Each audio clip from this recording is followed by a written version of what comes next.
네, 민주당이 계속 상한가를 친다 보니까 일부러 그 민주당 관련된 분들의 얘기를 이렇게 하려고 했던 기사 꼭지는 아니고요. 물론 저 강 박사님 잠번지 위험하다고 그랬는데 이 잠번지 상황 정도는 아니죠. 저거는.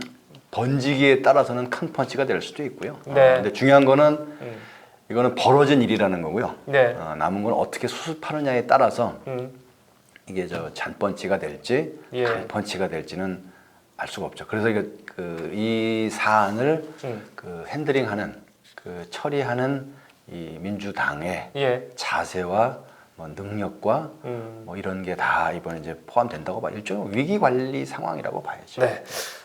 근데 이제 이런 생각은 들어요. 양정숙 변호사. 지금은 이제 그 더불어민주당이 비례대표 정당이라고 해야 되나요? 예. 그 더불어시민당 당선인이죠. 이분이 그 재산 축적 능력은 대단하다. 지금 이 불경기에서 재산 축적 능력마저도 없으면 안 되잖아요. 근데 어느 정도가 봤더니 4년 전에 비해서 딱 더블을 이렇게 재산을 늘렸던데 4년 전 재산이 43억인가요? 그랬습니다. 43억인가 그랬고 지금 보니까 92억이더라. 이 부분도 놀랐는데 어떻게 보면 좀 완벽하죠. 가족들을 활용해 가지고 이게 명의 신탁도 하고 이게 부동산 뭐 이런 걸 했는데 이제 문제는 불거졌습니다. 지금 아주 민주당에서도 상당히 발 빠른 건 아니라고 해야 되겠네. 왜냐하면 이게 문제됐던 게 어떤 과정에서 심사 과정에서도 있었다는 얘기 아니에요. 알았다는 거죠. 알았다는 거죠. 알았다는 거죠. 일단 알았다는 거죠. 기록에는 있다는 거 아니에요. 오거돈 시장은 몰랐다는 거고, 네, 오거돈은 몰랐다는 당선자는 거죠. 알았다는 거고. 예. 근데 이분은 알았는데 왜 그냥 넘어갔을까요? 그게 알 수 없죠. 재산 증식가로 부각시키기 위해서. 에이 설마. 설마 그건 아니겠죠? 에이, 양심이 있지. 이게 사실은 이런 거예요. 뭐 이제 민주당도 할 얘기가 많을 거고 예. 똑같이 제가 그래서 미래통합당 얘기가 똑같이 이 건을 내가 어떻게 처리했느냐에 대한 내 평가가 중요한 게 아니에요. 이게 국민들한테 어떻게 보일까에 대한 걸 늘 고민해야 된다. 이게. 국민은 정치인의 거울이에요. 예. 내 의도, 내 생각, 뭐 이거를 자꾸 설명해서는 안 돼. 국민들이 어떻게 바라볼까를 보고 그 뜻을 이해해서 해석해서 맞춰서 대안을 내놓는 게 그게 소통이에요. 그게 소통. 뭐 네. 소통하면 소통이란 말 자체가 무슨 이제 아니 그냥 박물관의 화석처럼 돼버리는 느낌도 있는데 소통이라고 하면 내가 하고 싶은 얘기는 던지고 마는 게 아니고 그 사람이 원하는 거를 헤아려서 그 사람이 듣고 싶어 하는 대로는 아니지만 그 사람이 원하는 거에 대한 답도 줘야 되고 그 갈망하거나 요구하는 거를 들어주는 노력하는 게 소통인 거예요. 너무 그냥 사탕 발림처럼 뭐 그렇게만 가도 안 되는 거지만 너무 그거를 내기만 하고 가르치려고 들면 그게 바로 공감 능력이 없다는 거고 소통 능력이 없다는 거예요. 자, 이 건이 바로 그런 거예요. 예. 미래통합당이 혼나고 있는 이유 중에 하나도 여성층 지지율이 형편없다는 거잖아요. 예. 여성층 지지율이 낮아진 이유를 긴 원인으로 보면 왠지 모르게 미래통합당은 여성 혐오주의자들과 가까운 것 같다. 뭐 저거랑 관련이 있죠. 뭐 일베랑 미래통합당이랑 막 섞으려고 했던 그런 시도가 또 먹힌 것도 있고. 그러니까 일베는 아주 대표적인 여성 혐오잖아요. 네. 근데 미래통합당도 약간 여성 혐오랑 좀 가까운 느낌이 또 있어요. 그러니까 여성들이 굉장히 마음 아파하고 고통스러워하는 그런 사건이 벌어졌을 때 자기 편이 돼준 적이 없어. 그리고 심지어 최근에 엠번방 같은 그건 정말 기성세대 뭐 국가기관 아무도 관심 갖지 않았던 거를 20대 여성들이 정말 목숨 걸고 자기들 얼굴 목소리 다 감춰가면서 추적 조사해서 폭로하는 바람에 그것도 뒤늦게 국가기관이 개입을 해가지고 이게 커진 거예요. 그게 또 한 번 폭발한 거잖아. 근데 그거에 미래통합당이 제대로 대처를 못하는 바람에 그야말로 젊은 여성 지지에서는 폭 망한 거예요. 네. 민주당이 그렇게 잘한 거진 않지만 민주당은 대체로 여기보단 잘한 거예요. 미래통합 너무 못하니까. 그렇지. 네. 상대적으로 잘한 것처럼 보이고 상대적으로 또 이것도 안 할 수가 없는 게 문재인 대통령이 워낙에 페미니스트인 것처럼 보이기도 하고 또 페미니즘의 우호적인 분위기로 여러 가지를 또 많이 했어요. 그러다 보니까 여기는 우리 편 같고 저기는 쟤네 편 같고 이렇게 된 상황인데 오거돈 시장의 문제가 이제 그런 문제를 건드린 거예요. 제일 나쁜 거예요. 이게. 네. 권력을 가지고 권력에 약한 여성을 성적으로 괴롭힌 거예요. 이게 뭐 복합적인 거잖아요. 우리가 저 권력을 가진 자와 권력을 가지 못한 자, 돈을 가진 자와 돈을 못 가진 자. 그게 성적으로 성별로 젠더로 나누면은 남성들이 더 뭔가를 맞은 기득권층 같고 권력을 가진 사람 같고 돈을 가진 사람 같고 여성들이 상대적으로 아닌 것 같은데 이 권력을 가지고 더군다나 뭐 심하게 얘기하면 할아버지 뻘이고 아무리 좋게 봐도 큰아버지 뻘 되는 분이 더군다나 시장이면 대한민국 서울특별시 다음으로 큰 광역시장이 뭐 하위직이었을 것 같아요. 몇 급인지는 뭐 전혀 피해자에 대한 정보는 없습니다만 네. 불러다가 뭐 일시키면서 어떻게 했는데 그 자리에서 그거를 이렇게 쉽지 않거든. 그러니까 남성이 자기 갖고 있는 권력을 이용해서 힘없는 젊은 여성을 괴롭힌 게 됐거든. 그렇죠. 이게 보면은 그게 이거를 잘못 처리하게 되면 이 여성층이 아 여기도 우리 편 아니었네라는 식으로 갈 수가 있어요. 예. 아마 그 지점에서 고민이 있을 텐데 자 이거를 결정하는 사람들은 마찬가지로 민주당도 50대 이상 아저씨들이에요. 예. 자 남자 아저씨들이 20대 30대 젊은 여성층이 원하는 대로 그들이 받아들일 수 있는 수준에서 이 문제를 처리할 수 있을지를 좀 보자 이거죠. 네. 벌어진 일은 벌어진 일이에요. 그래서 아마 사법적으로 처리가 될 거고 정치적으로 처리를 해야 될 거고 사회적으로 어떻게 평가가 내려질 거예요. 네. 뭐 그걸 한 명이 다 할 수는 없어. 대신에 정치적으로 어떻게 할지에 대해서는 그러한 점들을 명심하지 않으면 이걸로 예를 들어 오고돈 시장이 뭐 이거 했다고 해서 갑자기 민주당이 갑자기 뭐 반 페미니스트 반 여성 정당이 되지는 않을 거예요.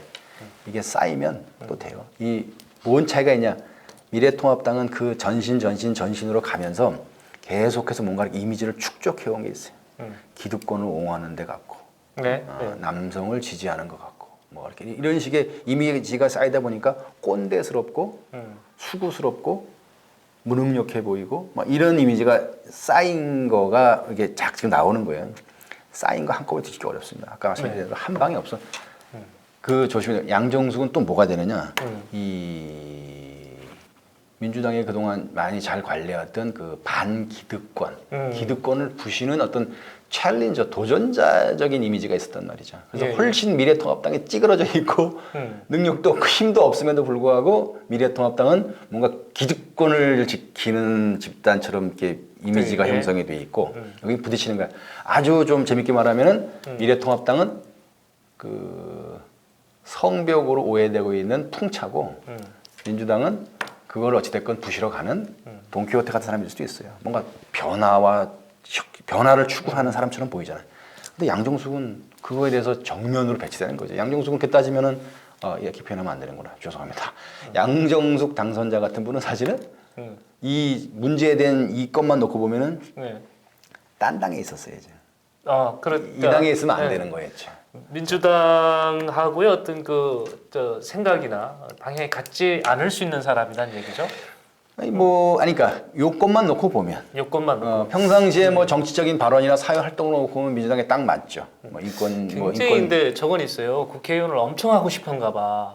저분이 요번에 조사 과정에서 이제 드러났던 그 진경준 전 검사장을 변론을 하면서 본인은 진경준 검사장은 기득권에 어떻게 보면 그 수호하는 그 대변인 것처럼 또 비춰졌잖아요. 또 온갖 비리에 연루돼 있어서 뭐 구속도 됐고 재판도 받았던 건데 그분을 변론을 하면서 자기는 한 적 없다. 뭐 그 얘기를 근데 결국은 보니까 기록에 나와 있는 거고 또 하나 했던 것이 그 정수장학회에서 그 부회장으로 활동을 해가면서 나는 그거 안 했다. 뭐 이 정도까지 이렇게 자기를 속여면서까지 얘기할 정도의 그 바라보는 국회의원 꼭 하고 싶었던 거. 그 생각 나더라고요. 어떤 시골에 있는 분이 정치인들 차 타고 왔는데 차가 사고로 낭떠러지 떨어져서 거의 죽어가는데 국회의원들 나중에 며칠 뒤에 가보니까 한 명도 없더라는 거야. 다 묻어가지고. 그래서 왜 묻었냐 했더니 살아있는 사람 분명 있었을 거 아니냐. 그러니까 나 살려주세요 하는데 그 정치인들 얘기를 믿을 수가 없어서 거짓말한 것 같아가지고 죽었는데도 그래서 묻었다고 그런 얘기가 있는데 이렇게 정치인 되겠다는 사람이 이렇게 거짓말을 하면은 민주당하고도 안 맞지만 국민정서하고도 안 맞을 것 같아요.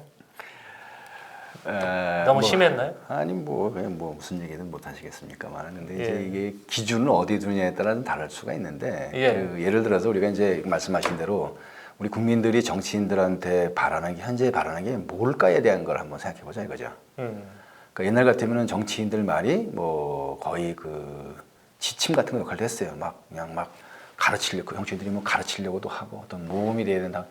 근데 그거 기대 잘 안 해요 이제 사람들이. 네. 도덕적으로 완벽한 사람들이라고 보지도 않고 나보다 훨씬 뛰어난 내가 어떤 삶의 모델, 롤 모델이라고도 보지도 않고. 근데 어느 수준까지 좀 해봐라라는 게 있는데 그 선을 넘어가면 이게 조금 이제 좀 버림을 받기 시작할 수 있죠. 근데 사실은 보시죠. 이게 그 법을 어겨가면서 뭐 사람이 자본주의 사회에서 자기가 돈을 벌고 재산을 축적하는 것 자체가 뭐 범죄는 아니죠. 근데 이제 거기서 편법을 쓰고 뭐 법을 위반하고 이렇게 되는 거는 이거는 범죄 행위이기도 하고 사회적으로는 불공정한 행위잖아요. 더군다나 이게 자기가 갖고 있는 기득권을 이용해서 그 불공정을 강화시키고 이런 걸 통해서 사회의 불평등이나 불공정 체제를 공고화하는 거에 대해서 지금 젊은 층들이 분노하는 거잖아요. 네. 젊은 층들이 우리 또래는 약간 좀 애매한데 우리 앞 세대들은 늘 그런 꿈이 있었단 말이야.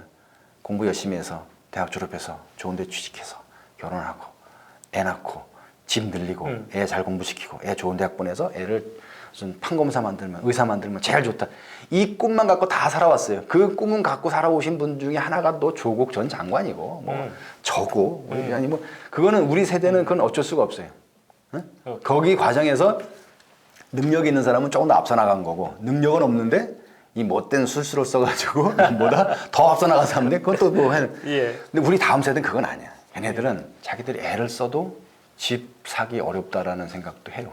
네. 열심히 노력하면 어느 정도 올라갈 거라는 기대도 없어. 그러다 보니까 무슨 이거 나오는 거 있잖아. 욜론이 뭐 이런 얘기 나오잖아요. 예. 현재 이 시점에서 다 그런 애들 죄송하네. 그런 젊은 층들이 볼 때 저 사람들이 뭔가를 얻은 사람들이 자신이 갖고 있는 기득권과 기득권의 네트워크를 이용해 가지고 사회 공익이거나 공동체의 선이 아니라 자기 사익을 확장하고 자기의 기득권을 공고화하고 그러면서 심지어 말로는 훌륭한 말을 하면은 이건 아이들한테 좌절을 주는 거고 이 젊은 층으로 하면 이 공동체에 대한 기대나 헌신에 대한 추억, 헌신에 대한 각오를 못 갖게 하는 거예요.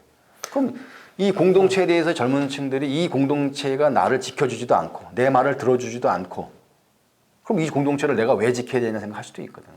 그러니까 지금 우리 강 박사의 그 말씀 이렇게 정리하면 양정숙 그 당선인 이 분의 발언이나 행동은 젊은층 특히 많은 분들이 이해 못하는 거예요. 지금 이해할 수 없는 거고. 자 보면 당에서 제명하겠다고 했습니다. 근데 제명의 의미가 뭔지 모르겠지만 훈장 주는 거죠, 훈장. 훈장. 그렇다고 저 양반이 당선인 자격이 박탈되는 건 아니잖아요. 그러니까 훈장이라니까요. 훈장이에요. 제 본인이 계속 하겠다 그러면 하는 거네, 국회의원. 근데 정사하고 지금 다 안 맞는 거 아니에요? 그럼요. 특히 젊은이 정사하고는 안 맞잖아요. 그 정사하고 안 맞으니까 전체적인 정치인에 대한 이미지나 이런 쪽에서 문제를 일으킬 수 있는 거예요. 이게 다 정치인이 거짓말하는 건 아니잖아요. 정말 열심히 하려는 사람도 있고 그렇잖아요. 그러면 그런 부분에 대해서 제재를 가할 수 있는 방법이 있어야 될 거 아니냐고. 가장 적은 본인 사퇴일 거 아니에요. 뭐 굳이 지금 와서 의미 없는 얘기지만 공천 과정에서 심사 과정에서 알았으면 공천을 주면 안 되는 거죠. 그러니까 누가 이 사람을 공천을 주게 했는지를 한번 찾아봐야 돼요. 그거는 다음에 이런 일이 안 생기도록 하기 위해서 한번 당내 조사는 해볼 필요는 있겠네요. 우리가 뭐 어느 당이나 비례대표 후보를 선정하는 그 순위를 받는 거는 그냥 오다 가다가 죽는 법은 없어요. 예. 다들 그냥 그분들이 이렇게 보시기에는 좀 만만해 보일지 모르지만 다들 우리 옛날 어르신하는 말 따나 논두렁 전기를 받고 태어났든지 뭔가 동아줄 같은 백이 있든지 뭐가 있는 분들이에요. 그냥 되진 않아. 그렇겠죠. 사실은 그 과정에서 걸러지지 못한 게 사실은 좀 문제의 시발이라고 보고요. 지금은 뭐 방법이 없어요. 제명에는 방법이 없다고 하지만 말씀하신 대로 제명 당하면은 이제는 본인이 무소속 국회의원이 되는 거예요. 그렇겠죠. 그래서 본인이 이제 알아서 좀 물러났으면 좋겠다라는 거고 그거에 대한 압박 수단으로 형사 고발을 지금 뭐 거론되는 것 같은데 사실은 좀 그 본인이 좀 잘 생각하실 필요가 있죠. 그런 것 같아요. 이게 이제 형사 고발을 그 안 할 터이니 관도라 이제 이렇게 쌀 수도 있는 방법이긴 한데. 그렇게 얘기하면 안 되고 그렇게 얘기 안 되고요. 그렇게 얘기하면 안 되고요. 참, 양정숙 변호사예요 또. 네? 법을 잘 아시잖아. 근데 본인 그게 문제라는 거예요. 그게 또 문제예요. 그게 예. 법이라는 게 뭐예요? 법이라는 게 예. 그 이 많은 사람들이 사는 국가에서 최소한의 규율로서 법인데 그리고 네. 공동체 유지의 필수적인 거고 더군다나 민주공화국은 법치주의예요. 그 당사자인 사람이 그 힘과 그 지식과 그 경륜을 가지고 예. 본인의 그 기득권을 유지 강화하고 이런 문제가 생겼을 때 자기를 방어하는 수단으로 쓰고 그러면 그 법치에 대해서 그 법치에 기반한 이 대한민국에 대해서 네. 적지 않은 국민들이 뭔 생각을 하겠어요? 우리 강 목사님이 이 건에 대해서는 참 지금 속으로 많이 불불 끓는 것 같아요. 그래서 제가 결론 내릴게요. 자, 앞서서 제가 지금 전 시간 방송에서 잠번지 위험하다고 했습니다. 민주당 상승세 유지해 갈 겁니다. 그리고 또 이끌어 가는 것이 지금 상황에서 바람직하기 때문에 국민은 그걸 선택하고 있는 거거든요. 근데 이와 같은 뻔치 계속 날리면요 문제 생길 수 있거든요. 양정숙 그 당선인 판단 잘 하셔야 되고 또 이것이 국민의 눈높이하고 맞는 쪽의 결론이 났으면 하는 것으로 해서 이 코너 정리하시죠. 그래서 너무 편향한다는 것 같아. 한 말씀만 더 드리면은 네네. 이게 넘어갈 거예요. 이 건 가지고 석 달 열을 가진 않을 겁니다. 그렇죠. 그리고 어떻게든 마무리 짓고 잘 마무리 지었다라고 평가할 수도 있어요. 예. 근데 이게 집단적으로 기억이 남을 겁니다. 네. 이게 그래서 우리가 이 건을 잘 해결했다 안 했다, 그래서 이렇게 딱 이 챕터를 닫은 것으로 끝나지 않는다라는 걸 명심해야 돼요. 그러다가 망한 사람들 많습니다. 재산 증식과 양정숙으로 남는 게 아니고 민주당 얘기를 하는 거예요. 민주당에 민주당에 5점을 남긴 민주당에 대한 이제 그 국민들의 평가에 있어서 이제 한 항목이 될 거다 이거죠. 작은 항목으로 그냥 이렇게 덮여질 수도 있고 이걸 키워서 그 아주 중요한 어떤 그 이미지 손상의 이유가 될 수도 있는 거니까 위기 관리 차원에서 잘 대응하시리라고 생각합니다. 네. 근데 어제까지도 인터뷰하는 거 봤는데 절대 당선인 자격 안 놓겠다고. 하여튼 그런 본인 선택이죠. 본인 선택. 하여튼 굉장히 씁쓸했습니다. 듣는 순간. 자, 이제 우리 시사 적중. 네, 우리 오고돈 전 부산시장의 성추행 사건에 이어 양정숙 당선인의 부동산 의혹까지 연이은 약재를 한번 되돌아봤습니다. 말씀 고맙습니다. 네, 고맙습니다.